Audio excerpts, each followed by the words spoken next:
Hello, and welcome to the Pink Pineapple Podcast, where we peel back femtech and take a bite out of more than just the juicy bits. I'm Claudia, and I'm Emma's partner in Pineapple for this adventure. And I'm Emma. Together, we're exploring women's health across the full timeline, from first periods to menopause and everything in between. Each week, we'll dive into the stories, science, and software shaping the future of women's health. From hormones to hardware, fertility to femtech founders. Think of us as your slightly nosy best friends who just happen to be doctors with a healthy curiosity for innovation. We'll be chatting to clinicians, creators, and changemakers. And yes, asking the questions you actually want answered. So whether you're out for a walk, cooking dinner, or hiding from your to-do list, join us as we get curious, clinical, and occasionally controversial. This is the Pink Pineapple Podcast, where women's health meets what's next.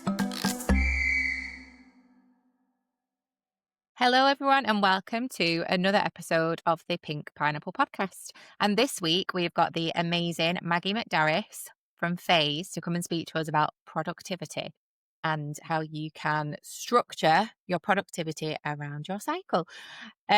Claudia, you've got another guest. Yeah. As usual, we kick off with a pineapple. I'm so sorry for the poor show today. I have quite literally taken a cutout of a calendar and shoved a skewer through it and just fixed it to my pineapple. I've impaled my pineapple with a calendar. Here it is. So here's today's pineapple, just to give you a clue about what we're speaking about today. Yes, I'm sure Maggie will tell us a lot more and go into a lot more detail. And I think we're massively simplifying Phase, and we're really excited to learn more about it. Yeah, I can't wait to share more. I'm a little nervous about May 2026 now. That feels like you just skewered right. That's the month that you skewered with the pineapples. I'm like, ooh, is this an omen? Should I be blocking this off? Oh boy, that'd be quite block creepy that out if your it calendar. Is. Get that on the toggles. Get that off there. I know. Ooh, just highlighted the entire month of May next year. Just everyone be wary. Oh, amazing. So Maggie, for listeners who've not come across Phase before, can you kind of give us a brief overview? Yeah, absolutely. So Phase is a biology-based productivity tool for women.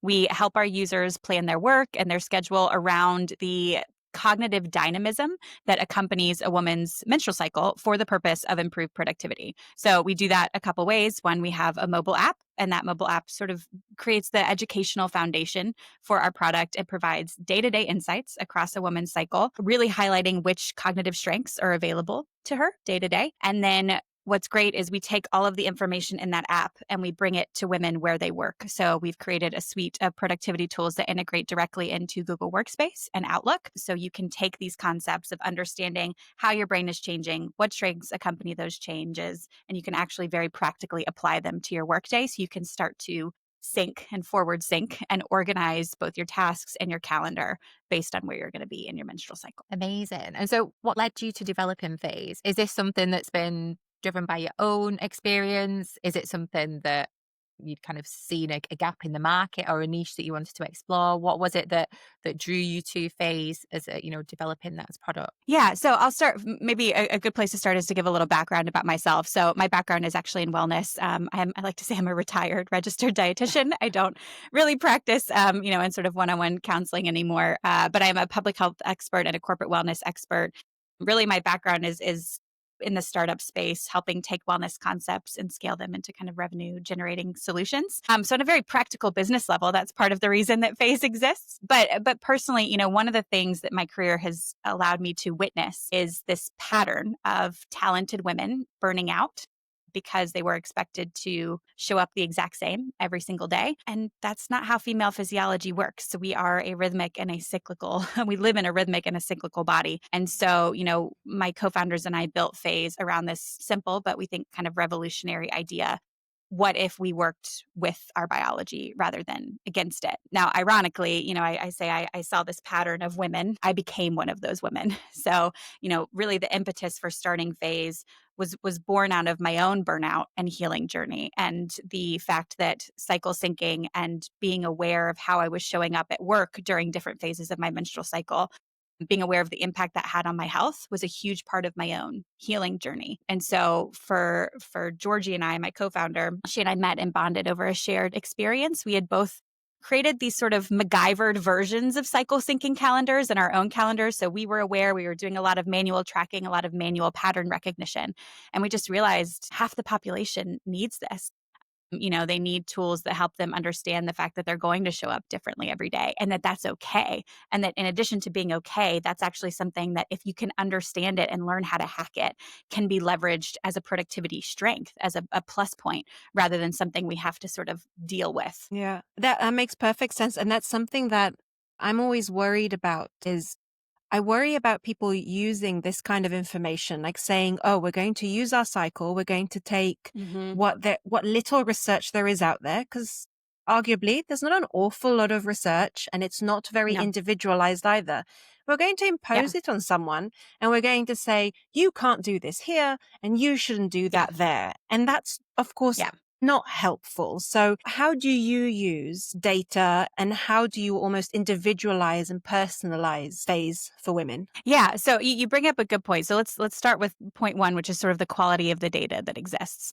What's really interesting is on a neurological level, on a cellular level, when you look at, neurochemical activity, there is actually a decent amount of data that shows the relationships between sex hormones and your brain. Where we're really lacking is understanding the lived experience of that, understanding the application of some of these changes, some of these chemical changes, physiological changes, and how they actually impact us emotionally, and in terms of productivity. And so what you find is kind of this gap in the data that fortunately more and more studies are now coming out, kind of filling that gap, showing that actually, yes, there is a relationship between the observed neurochemical changes and the impact of those changes on behavior. And when you look at early studies that connect productivity to the menstrual cycle, they are really focused on your period. The biggest one that's cited a lot is Shop et al. There was a study of 40,000 women, and it said 80% of these women reported either presenteeism or absenteeism as a result of their menstrual cycle. And I think, I always like to caveat these conversations because we're going to spend a lot of time talking about the cognitive benefits of our menstrual cycle. But I never want to diminish the lived experience of many women, which is their menstrual cycle is accompanied by pain and hemorrhagic bleeding. That was my own experience. I had chronic anemia because postpartum I was bleeding so much that my iron stores couldn't keep up.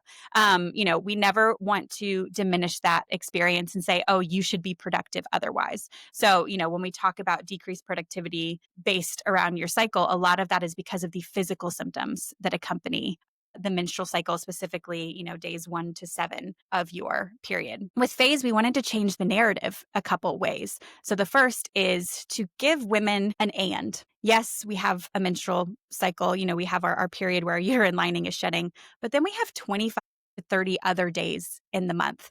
And those days also have unique neurochemical and physiological changes, and very few women have an understanding of that. So, one of our first goals at Phase is to help women understand that their menstrual cycle is not just their period, and that when we talk about, working with your menstrual cycle, we're not just talking about the menstrual phase, we're talking about your follicular phase, your ovulatory phase, and your luteal phase. The other thing we really wanted to do was, and you'll see this a lot in Phase's messaging in the way we talk about your cognition, is really highlight the benefits of each phase of your cycle. So you will never see in Phase, hey, don't do work today. And you can imagine, especially within the context of more corporate or enterprise organizations, there's a fear that a product like Phase will give women an excuse to not do work. And my response to that is, one, let's give women a little more credit than that. I've never met a professional woman, a woman who cares about her career, who's like, oh yes, I'm going to use this as an excuse. Every woman will tell you, this is something I've had to deal with and overcome in order to get here. And I'm willing and happy to do it because I care about my job and I care about my career. So we'll kind of put that to the side. But the other thing is that there are some amazing things available to us as women, as cycling women, and we just don't know enough about it. We don't understand that during ovulation, that little spike massively improves your verbal fluency. So if I have a big presentation, if I have a big pitch, I'm going to highlight it during that certain time of the month, not because I can't do it another time, but because I care about being the best version of myself at work. And so I'm going to try to maximize that output by syncing my work to my cycle. There's a lot of words. I don't know if it actually answered your question. No, it did. It makes sense because what I've heard people say is that there is a worry about being reduced to your hormones. We don't want to reduce women to their hormones and it just be like, oh, you can do this and you can't do this, So I love the positive spin on it and the just be aware and understand. And I almost liken it. We were doing something similar at Flow in the sense of we were helping people to track their symptoms and just understand their patterns. And we were looking at it more like the way you check the weather. So the way you check the weather and you see it might rain today, so I'll take an umbrella just in case. It's not, it might rain today, so I won't go out. It's just, it might rain today, and I'm just going to be a little bit prepared. I'll bring my umbrella with me. And I really love that kind of analogy. It's more about empowering and enabling and just being aware. Being self-aware is wonderful rather than saying, no, you can't do this today and you shouldn't do that another day. Exactly. And wouldn't you want to know if there was a skill accessible to you that maybe you didn't know was accessible to you in a moment? I love that analogy. I think it communicates really well something we talk about a lot, which is that this is one tool in a toolkit. Your hormones are one piece of your physiology. They are interplay with a bunch of other complex systems, but how you slept, what you ate, whether you have that toddler who woke up with a nightmare, all of those things are also going to impact how you show up. This is just one piece of information that you can use to help you make decisions. And so with Phase, we wanted to, one, provide that information, but then also, and this is where my public health background comes in, which is I don't want to give women just one more thing to know, but actually put the impetus on them to apply it. So that's where, why we wanted to create the integrations so that yes, we'll let you know what's available to you, but also we do most of the work of applying that to your work for you so that we're not just asking women to do one more thing because we don't have time or space to do any more things as women. Nobody does. I agree. More so things. What do these integrations look like? So what are they and what do they look like and how do they seamlessly integrate into your day-to-day life? Yeah. So to kind of explain the integrations, I'll explain a little more about how we got to the product as it is. So we have an incredible clinical team. We have our clinical lead who's a PhD neuroendocrinologist. Her entire sort of field of research is understanding how hormones impact your brain. We've got a psychologist. We've got 2 GP women's health specialists as well as an OBGYN. And what they've done is they have taken a massive literature review to really understand both at the chemical level and a practical level what we mean when we talk about how your hormones impact your brain. And they have kind of very cleverly defined 6 key areas of cognition that make that information much more practical to our user. Those areas of cognition are focus, creativity, motivation, communication, energy, and reflection. And those we feel really comfortable linking to the evidence that exists and showing and mapping. And what our algorithm does is it maps how each of those 6 key areas changes day to day across the menstrual cycle. So when we talk about taking that information and then integrating it into where you work, we have a browser extension which integrates into both Google Calendar and Microsoft Outlook that does a couple things. So one is it shows you whenever you are going to go schedule a meeting, where you're going to be in your cycle and which cognitive strengths are going to be available to you. So one is it just brings that information to the forefront. But the other thing, and really our special sauce, is we've created a function where you can toggle on and off each of those cognitive elements. So say your colleague says, hey, we need a creative brainstorming session. Awesome. I will toggle on creativity. I will toggle on communication. And then that shows me in my calendar when those elements are going to be peaking so I can schedule accordingly. I think this is a good opportunity to talk a little bit, Claudia, though, about the concern you brought up, which is, okay, well, what if next week I'm late luteal menstrual? I'll tell you what, creativity and communication aren't going to be peaking then. What we always talk about with Phase is that sometimes all Phase is going to do is help you find an optimal time in a suboptimal window. We know that late luteal probably isn't the best time for your most creative and strategic activity. But if earlier in the week you're more mid-luteal, that is important information. And you can get back to your colleague and say, hey, let's do Monday or Tuesday rather than later in the week. It's not about, I can't do this. Again, it's about, here is a more optimal time where I can show up. This type of activity is going to require less of me physically, mentally, energetically than it would later in the week. So let's take advantage of that. We do a lot of workshops with women who are working in organizations, and oftentimes we give them scripts around how to kind of talk about this in their workplace. And one of the things we talk about all the time is just take hormones out of it. If you were to go to your manager and say, hey, I've been tracking my performance, I've noticed a cyclical pattern in my energy and my focus, and I'd love to start planning projects around that. what manager in their right mind would go, oh, absolutely not.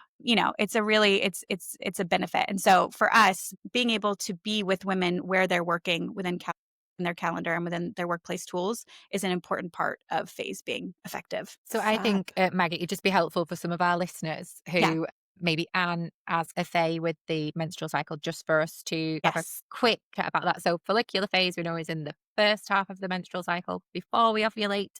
Then we get the luteal phase in the second half of our menstrual cycle, don't we? And that is after Yes. ovulation. And just to let our listeners know that the hormones in those phases are different. And we know in the second phase, we start Yeah. to get that increase in progesterone, because essentially our cycle is tailored to creating a pregnancy. And progesterone, progestation hormone, Progestation. Yep. is essentially trying to get the body as if it's getting ready for a pregnancy.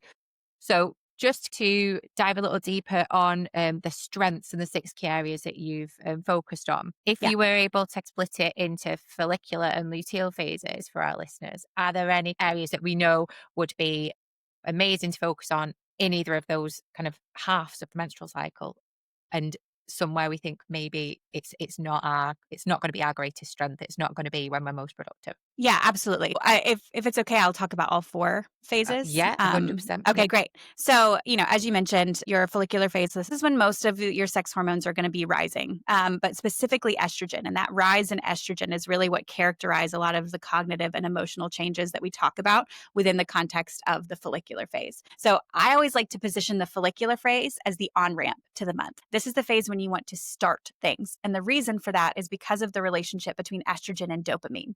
As estrogen rises, so does dopamine receptor sensitivity, so does dopamine activity. And that means that motivation is going to be really easy for you to access during this time of the month. And so, when it comes to your follicular phase, starting new projects, it might find it easier to find initiative, et cetera. The other thing that estrogen does during your follicular phase in particular is it really impacts the activity happening in your prefrontal cortex and your hippocampus. And these are the parts of the brain that are really responsible for big picture thinking and for cognitive flexibility, so the ability to synthesize information across multiple systems at once. And so what this means very practically is that this is a really great time of the month for strategy, for expansive thinking. I like to say sometimes like 40,000 foot thinking, so high level. Kind of in general, your follicular phase is a great time for planning, for looking ahead, for strategic development, and for starting things versus, or relative to, maybe not versus, relative to other phases of your cycle. And so then you move into, the other thing actually I want to mention about your follicular phase is the relationship between estrogen and cortisol. So your stress resilience is going to be higher during your follicular phase. So very practically, this means if you have back-to-back meeting days, if you have work-related travel, if there's ways you can sort of couple that with your follicular phase, that's going to be really beneficial and take less of a physical toll. And then we move into the ovulation phase. Now, we know at phase that ovulation is actually a single moment in time. It's not a quote phase in the traditional sense. But we include the 24 to 72 hours leading up to ovulation because they are characterized by that peak in estrogen. And the reason we love to highlight our ovulation phase on our calendars is because of that little peak in testosterone and the lovely neurochemical cocktail it creates when you combine it with really high estrogen. Because what you get is an improvement in verbal fluency. So the ability to communicate, to find the right words to say, to communicate well, clearly. But then also that peak in estrogen helps with emotional intelligence and kind of, I like to say, being able to read the room. So when you combine those two things, it means public speaking engagements, business development activities, hard or difficult conversations, conversations where you want to make sure that you're heard clearly, where you're able to communicate ideas, difficult conversations, high visibility moves. That's what we often sort of recommend you look to engage in during your ovulation phase. I'll put 2 warnings on this. One is that your ovulation self is very optimistic, and what follows ovulation is 2 weeks of your luteal phase. So in this season, you're going to want to say yes, yes, yes to everything. And we always like to just say, remember context. Remember saying yes to something 2 weeks from now when you're ovulating means you're going to be in a very different mindset. The other thing I say is post ovulation, and this was actually one of my biggest learnings at phase, is what we affectionately internally call the cliff. And that is when after you ovulate, you get kind of a sudden bottoming out of your hormones. And many women experience this and they have no idea why. They're halfway through their month, they're not menstruating, and they're like, why am I showing up feeling like absolute rubbish today? My own personal journey of this was going up because this is what's happening to my hormones. So when you are planning for ovulation, I always say err on being ahead of it rather than after it. And then we get luteal, and stop me if at any point, by the way, if this is getting too long, ladies. No, not at all. No, Okay. we're just sat here listening intently, getting ready to find out more. Okay, Yeah, great. I was only going to overlay my own experience, which is mid-cycle for me. I get really anxious, and it was actually Yeah. really useful to learn that with that spike in the middle, I get super anxious. And now I understand that any anxiety around that time, just need to imagine it a few pegs lower because it's not often as bad as Yes. it seems. And then in the luteal phase, late luteal in particular, 7 days before period, I start swearing like a trooper. And everybody knows when I start swearing, when Claudia starts like dropping all the F-bombs, they go, 7 days, Claudia. And I open my app and I'm like, oh yes, it is due in 7 Oh, days. It's interesting. amazing. Yeah. Yep. I don't know why that is, but it is. Interesting. I mean, Yeah. and this is why, just as an aside, this is why it's so important. I'm kind of going off on a bit of a tangent here, but this is why it's so important with regards to data privacy and marketing, because we know as well around the ovulatory window, we're very, like you say, you're very optimistic, very open to kind of that kind of self-reward and etc. So from a marketing point of view, obviously it's a very good time for people to be kind of targeting women, which is why data privacy and cycles is important. 100%. This is, you're gonna, a yes comes really easily during your ovulation phase. But Claudia, I love what you mentioned about the anxiety. I'm similar actually. During ovulation, I almost feel a little manic in my energy, which is why I actually love the luteal phase for productivity. And I am on a mission, and I'm going to get shirts and hats called Justice for the Luteal Phase. I want one. Get me one of those. I think we need Get to one make for that the happen. pineapple. Okay, we will get one for you guys. I'm telling you, first of all, I just do not agree. The luteal phase is 14 days. I just don't agree that cycling women live half our lives in misery. I just don't, I won't ascribe to it. Totally agree. Like it's, but I think that so much of the luteal phase is characterized by the last, 3 to 5 days of the luteal phase where most women are experiencing PMS symptoms. This is where PMDD rears its ugly head. And so again, never want to diminish that lived experience, but also understand that as a segment of a 14-day phase.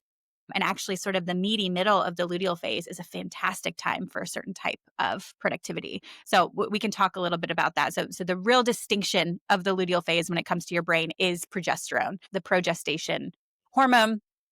And, progesterone does a couple things for us. So one is it enhances activation in our prefrontal cortex and in our temporal lobes. And so this supports really reflective and cautious and deliberate thinking. Also, your amygdala becomes more reactive to emotional stimuli. Shocking, Claudia, the F-bombs. This makes sense. It does. Which, yes, it makes us more attuned, sometimes more sensitive, sometimes more emotionally reactive.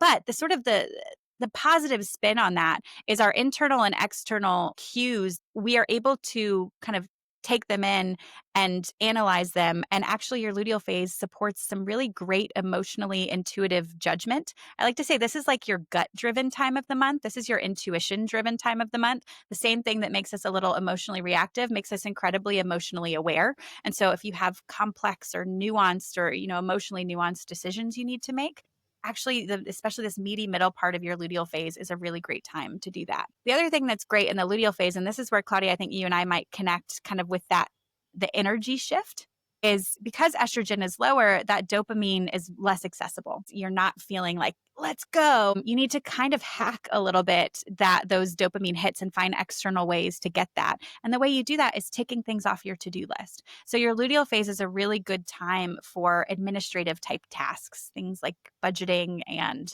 things that you can kind of sit and be still and accomplish without needing to tap into huge amounts of mental energy, huge amounts of communication prowess. But instead you can kind of like get on with stuff. And that's what I really love about this phase. I actually feel incredibly grounded during the luteal phase when it comes to my productivity. I also think, so to really put it really simply, your follicular phase is great for starting stuff. Your luteal phase is great for finishing stuff. And then as you go into your menstrual cycle, being aware, obviously you might have to take more physical care of yourself. A couple cognitive things are happening where, one, your left and right brain, they're speaking to each other more efficiently during this time of the month than any other time of the month. So that means you can take some of that reflection, some of that emotional analysis from the luteal phase that follows you into the menstrual phase of the increase in gray matter density in your left parietal lobe. That really helps you interpret nuance, interpret between perspectives. So again, kind of reflection analysis. And then you combine that with the left and right brain talking to each other well. It means you can take analysis and reflection and turn it into action, turn it into plan that then you can take with you into your follicular phase. Call me cheesy, but I love the story that our body gives us when we start to break this down, where we're starting things and then we're making big moves during ovulation, then we're finishing stuff, and then we're pausing to reflect, analyze, make change, and move into the next season of starting things again. I also love that what's happening in your brain during your menstrual phase is a really quiet form of productivity, which sits really nicely with a heating pad on your lap or, maybe working from home that day. So that was a very long-winded kind of overview of, your cycle and what we say when we mean kind of syncing the type of work that you accomplish during each phase. Yeah, I mean, I think Great. that's going to be really helpful, Maggie, for a lot of our listeners. And I'm sure there'll be moments there, like Claudia was saying, where they can relate to those neurochemical changes that you've been describing. We will also have some listeners who will be saying, I don't have a cycle every month. I have PCOS. I'm lucky if I get a cycle every 3 months or every 4 months. So is phase an option for women who aren't having that regular 25 to 35 day cycle, or is it not something that they can then utilize? And if not, I suppose as an add-on to that question, are there any other groups of women that kind of phase isn't suitable for? Yeah, I really appreciate the question because we're really honest about this. And I think there's actually a bit of a problem probably in the women's health space where people, especially syncing products, aren't as upfront about this.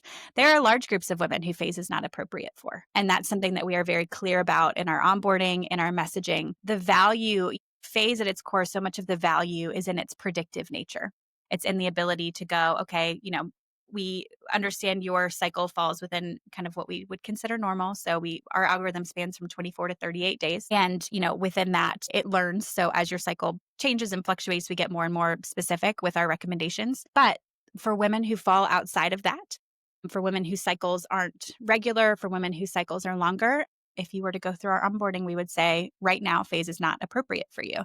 And that's because we don't have enough data on women's health. There is not enough information available to us for us to accurately be able to predict kind of where your hormones are at any given time, which means we cannot actively predict what's happening cognitively for you. And we're really upfront about this. If you don't cycle or if you have, cycle once every 3 months, we have no idea when you're ovulating. So for us to try to guess when, that testosterone spike is happening, it does a disservice to you. And we sort of reach an ethical impasse as a business. And it's one that we're not willing to cross, which is that we know that phase is only applicable for a certain sect of the population today. We have plans in place to explore how we can expand that. We are really excited. We'll, I think, later talk a little bit about kind of the future phase. We're going to bring in some other biological inputs we're really excited about. But for right now, we are very honest with our user about when phase is and isn't applicable. In terms of contraception, we take into account contraception. Our algorithm adjusts based on the varying forms of contraception, but there are some forms of contraception which, again, would sort of disqualify you from phase as a product today. So, for example, most progesterone-only forms of contraception, depending on which one, IUDs are a little bit different, but like the injection, because you don't cycle, we aren't able to predict, kind of where you are within the context of the phases, even if you are still ovulating. Similarly, if you skip your placebo, if you're on, a pill, if you skip your placebo, we also cannot make recommendations to you because the main players we're talking about, estrogen and progesterone, are pretty much flatline across the month. We could give you an app that says, here you are every day. But it's not something you're going to be willing to pay for. So at this stage, we don't do that. Yeah. And then the one thing I'll add on to all of this too, and it's something we've kind of skirted around, which is that phase is not we're an algorithm, but we're not a formula. We have built an algorithm based on the data, but it's population data. And so we always want to make sure our users feel freedom to go, oh, this isn't exactly true for me. And we've created some feedback mechanisms within the app so that we can start to better learn and understand what is and isn't true for you, so that your experience can feel like your experience, not the one phase tells you you should be experiencing. Yeah, that sounds good. Because I was going to ask you about that actually, and whether it takes into account your own symptoms. Do you have the ability currently to log how you're feeling and log your own individual symptoms, or is that something that's in progress? It's something that's in progress, but I will call out a semantic difference. And I would say symptoms is not something really that we're logging.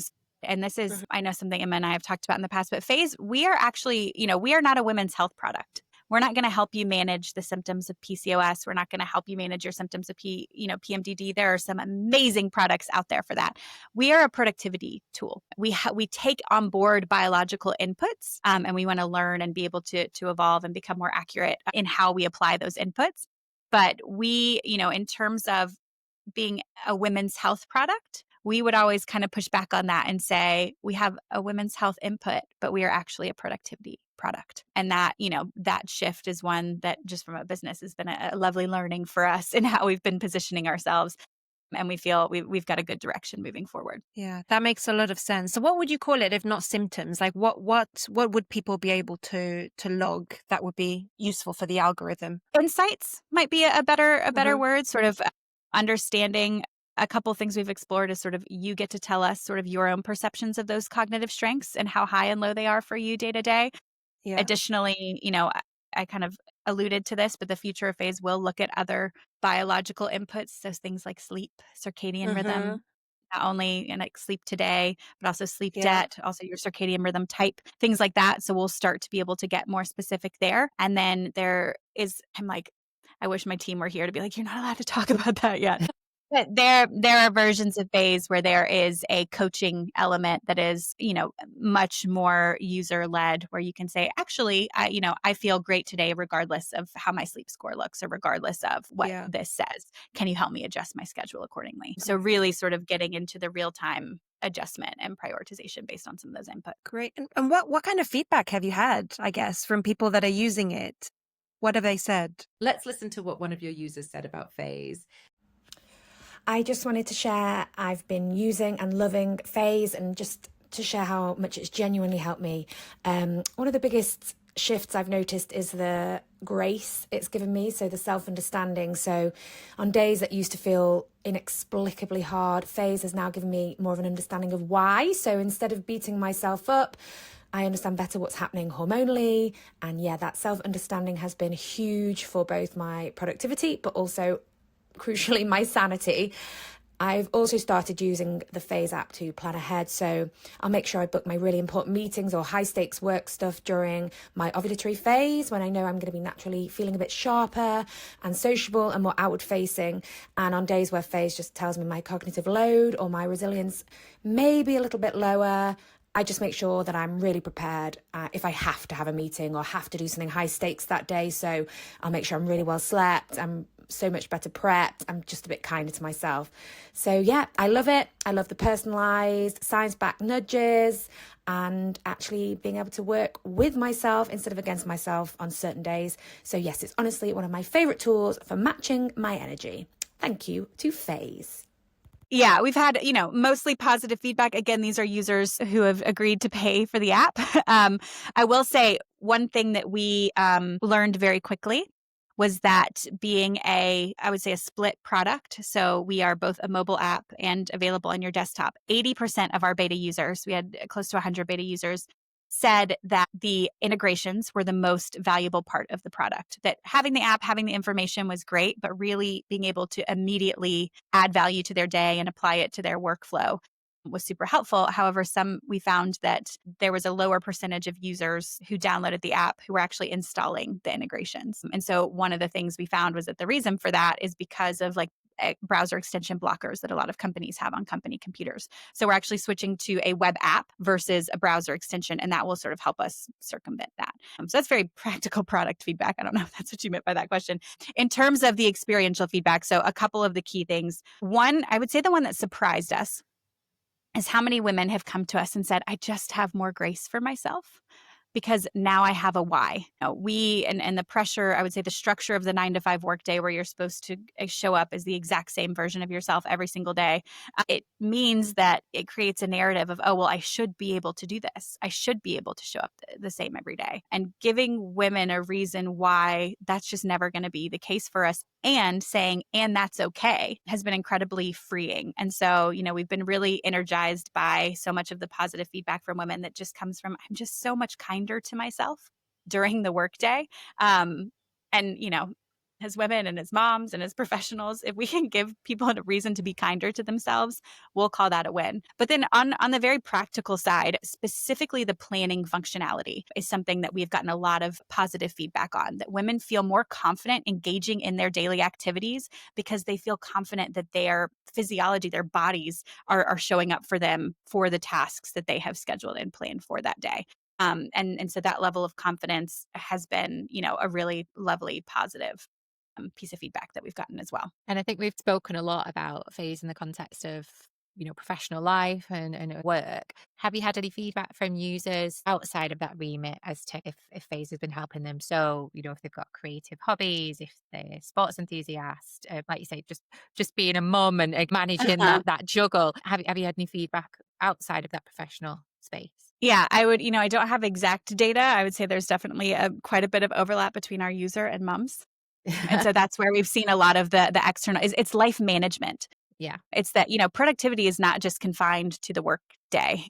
If we're defining productivity as sort of being efficient and sort of the output and how much we feel like we're accomplishing and how much what we're accomplishing is aligned with our strengths, that is not just confined to sitting at your desk, the professional setting. And so for us, kind of the life management piece of this is a piece we've gotten a lot of feedback on, that women are applying this both at work and at home. And then we do get some fun anecdotal stories of like, I'm just aware, Claudia, to your point, 7 days before, 4 days before, I'm aware of the context of where I am in my cycle as I go through my daily life, which means my patience for my kids, my patience for my husband, that pile of laundry that didn't get folded, all of these things, I think it really, I hate to use this word, I think it's really overused in the women's health space, but I do think there is a sense of empowerment. Women feel like their bodies aren't happening to them.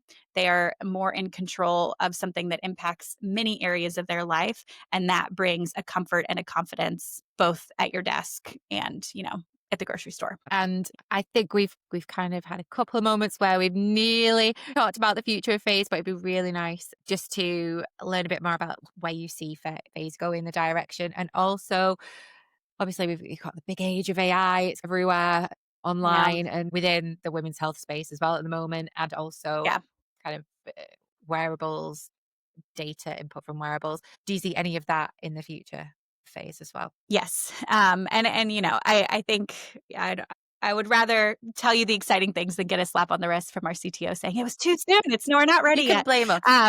I will. So yeah, we're really, really excited. We are deep in the process of building V2 of phase. And we learned a lot from our user around what is helpful for them, what isn't helpful for them. And we kind of landed on two key, I won't even call them changes. I'll call them additions that we're really going to focus on for V2.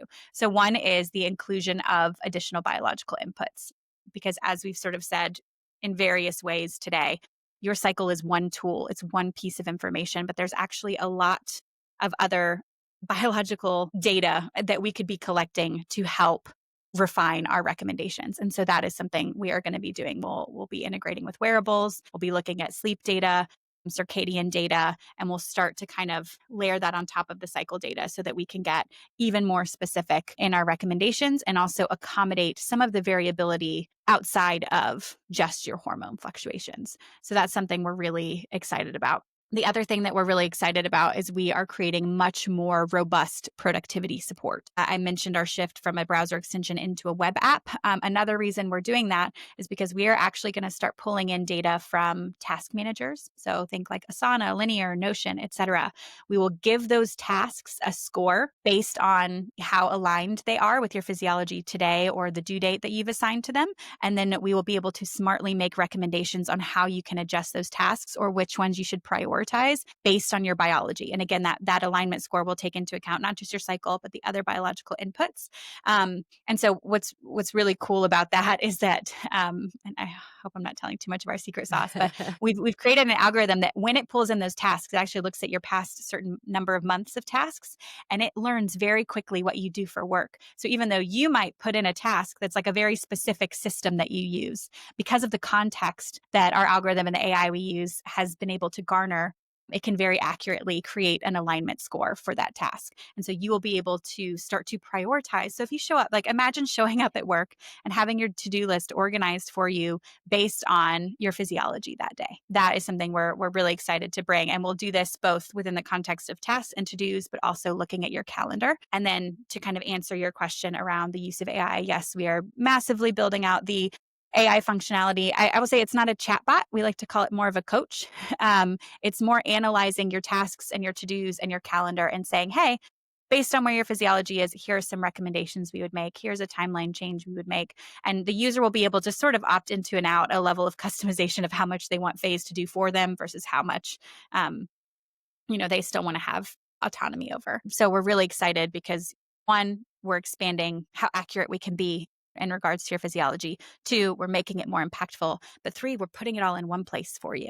I think something we talk a lot about at Phase is how we are getting so much biological data, all these wearables. It's very exciting. I mean, the real-time hormone tracking that's going on, the headsets around taking in neurological data, obviously Whoop and Aura and all of these. There's so much data. There's actually very few products that give you really practical things to do with that data. Great, my sleep score is a 75. Awesome. Now I feel terrible about my day. What if there's a way we could take that data, layer it in, frame it within the context of somewhere where it's really impactful, which is how you're showing up at work. So, we're really, really excited about the future of Phase because of all of that. Yeah, it sounds like there's some amazing, exciting things coming. I love the idea of integrating with some of the product management tools as well. I think, that's going to be a game changer, isn't it, for some people? We do have some listeners, Maggie, who work in the health tech space or they're hoping to get into the health tech space. And so we're always really interested in kind of a founder's journey or a founder's experience of the health tech space. How have you found it moving from the wellness sector into this more, I suppose, like health tech or productivity tech space? Yeah. So I love this question. And it's something actually in my previous work that I sort of encountered as well. And it is, I would say, the tension that exists when you are combining health and specifically the people who drive health, who are often people who care a lot. They're people who want to make positive change in the world. They're people who are values driven. And then you sit that next to the need to make money. And I think one of the biggest struggles I have seen, especially health practitioners do, is they come in and they are uncompromising in the how they want to accomplish what they want to accomplish, not the what, but in the how of it. Because especially within the health space, there are lots of protocols and sort of correct ways of doing things. That's the mentality that many health practitioners bring into this space. Doesn't always fit really well with a consumer-driven need. And this is sort of public health 101, which is you come in, here's the problem I think I'm solving. And your user goes, I don't need that problem solved. And so for me, I think, it's something I had to learn really quickly, but it's something I think, in terms of what advice can I contribute to this space, it's be flexible in the how, not the what. So be flexible in how you can solve that need and let your user drive that. Definitely listen to make sure you're solving a need they think is a need. But, be willing to kind of kill your darlings in terms of how you think you want to solve this problem. Because if you get really stuck in doing it in a certain way, it becomes really difficult to be successful. The other thing I will say, and this is where I feel like I'm going to get in trouble, be okay with imperfect data. When you are in the women's health space, there are very few things where, relative to other areas of health, we have enough data to come to solid, concrete 100% conclusions. Unfortunately, women's health has just not been studied enough for us to have the robust data sets that something like, even Alzheimer's or cancer has. And so if those are the standards you're coming into this space with, it is going to be very hard to meet those standards. So I think our responsibility as people in this space is to be ethical, do the best we can with the data that we have available to us unto helping and supporting our user, be willing to change it and shift it when new data comes available. But we cannot wait for perfect data because we will be waiting 30, 50 years for that. And we have to kind of get uncomfortable with the unknown. And sometimes as a practitioner, you are still doing a service by making your best guess at something, and that's okay. And I know that is like, I've seen physicians like squirm in their seats when I say things like that. But I think if we don't want women to have to wait 50 years to start seeing improvement in many of the issues we face, we have to start getting a little bit uncomfortable. I could see Claudia nodding and kind of smiling like ferociously for the first half of what you were saying there. So Claudia, I just want you to give your opinion as well on that, what Maggie was saying about, she was saying about fix the problem that the user has, not the problem that you're kind of, I mean, I know obviously with your experience in kind of tech as well, it'd be good just to, I could see Claudia getting amazed on the screen next to Maggie. So I'm just really interested as to what was going through her head at that time. Because it is so true. That tension is huge. You know, if you've grown up, as I call it, if you've grown up in the NHS as a clinician, the idea of making money out of health is so uncomfortable. You don't even touch money. You do your best for the person in front of you. The financial side of it is not really there. You know, you focus on your patient. So when you enter a health tech kind of environment where especially a direct to consumer, and you've got to raise funds and you've got to make sure you bring in some revenue so you can carry on doing the job that you're doing. You have to very much switch the way that you are thinking to also consider that. And it can be so uncomfortable and so tense, exactly as you said. And we always had this thing at Flow where we would say, we wouldn't say no, we might say no, but here are all the other ways that you can safely do this. Don't block. Don't say, no, you can't. This is impossible. You can't do it. No, there's always a way that you can balance being medical, ethical, accurate, and also find a solution to what the person wants, not what you think or what you believe or what you have data for and so on. So yeah, it's a lot about compromise. And I do think there's a real sweet spot like that. And that's kind of the goal, is to balance really well the techie side, the product needs, demands, and the medical as well when it comes to health tech. So yeah, I was nodding furiously. My hair was going everywhere. Yeah, absolutely. Get comfortable being uncomfortable. And that tension is probably means you're doing it right. If you're too far, if you feel, too strongly that you're getting all the ethical questions answered, or if you're making, if you feel like on the revenue generating side, everything's falling into place, there might be an opportunity to sort of come back and recenter, because that tension probably means you're in a good space. Exactly right. The right space is uncomfortable. And you learn very quickly that when you're feeling uncomfortable, like, oh, yes, I'm progressing. This is going well. Okay.